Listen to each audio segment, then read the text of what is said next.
fully factor p of x, which is x cubed minus x squared minus 21x plus 45. So to solve this problem, we'll apply our four-step process to use the factor theorem to factor polynomials, and in step 1, we'll apply the rational zeros theorem to make educated guesses at potential roots. So remember, step 1 of our process is to find a root, which we'll call a, and a corresponding factor of x minus a. So we want a root a and a factor that corresponds to the root a of x minus a. Okay, so here we'll apply the rational zeros theorem to make some educated guesses. So the rational zeros theorem tells us that the potential roots must be factors of the constant term. So here we have 45 as our constant term. It has factors plus or minus 1, plus or minus 3, plus or minus 5, and so on. So how about we start by trying out 1 and negative 1 as potential roots. So p of 1, or substituting 1 in for all the x's, is going to give us 1 cubed minus 1 squared minus 21 plus 45. So right away, you can probably tell by inspection that will not give us 0, which means that 1 is not a root, x minus 1 is not a factor. Again, similar analysis for negative 1 is going to tell you the same thing. Negative 1 is not a root, and therefore x plus 1 is not a factor. I'll let you do that work on your own if you care to. If not, take my word for it. Now we're going to move on to 3. Not 2, since 2 is not a factor of the constant term. So 3, let's see if 3 is a potential root by substituting 3 in for all the x's. We'll have 3 cubed minus 3 squared minus 21 times 3 plus 45. So 3 cubed is 27. 3 squared is 9. Negative 21 times 3 is negative 63. Then we have plus 45. So 27 minus 9 is 18. And negative 63 plus 45 is actually negative 18. So these two will cancel, which means that this is equal to 0.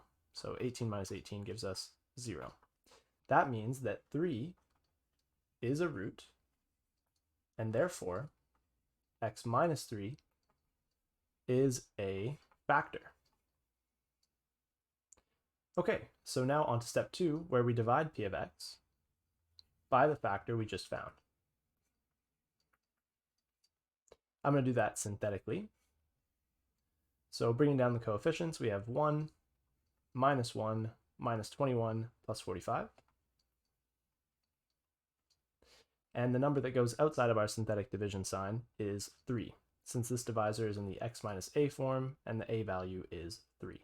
So make sure that you put 3 and not negative 3. Now we bring down the 1. 3 times 1 is 3. Negative 1 plus 3, remember we add these numbers, not subtract, as is the case in long division. Negative 1 plus 3 gives us 2. 3 times 2 gives us 6. Negative 21 plus 6 gives us negative 15. And 3 times negative 15 is negative 45. Now 45 plus negative 45 is equal to 0, which is what we expect. We have a remainder of 0 since we know that x minus 3 is a factor of this polynomial.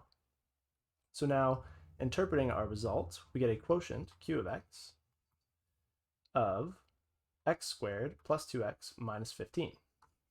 X squared plus 2x minus 15. So our original polynomial, p of x, which was x cubed minus x squared minus 21x plus 45, can be written as the product of the divisor, which is x minus 3, and the quotient we just found, x squared plus 2x minus 15.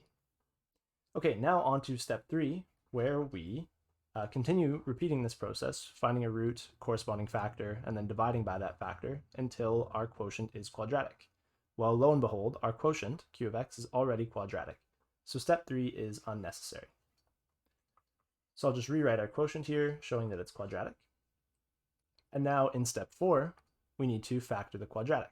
So we can use the fast factoring method since the leading coefficient here is 1. So we're looking for two numbers that multiply to the constant term, negative 15, and add to positive 2. And those two numbers are 5 and negative 3. So this quadratic factors down to x plus 5 times x minus 3. That means that we can rewrite our polynomial, which we've already written once as x minus 3 times this quadratic, as x minus 3 times the factored form of this quadratic, x plus 5 times x minus 3. Now notice the x minus 3 factor is repeated, so we can write this as x minus 3 squared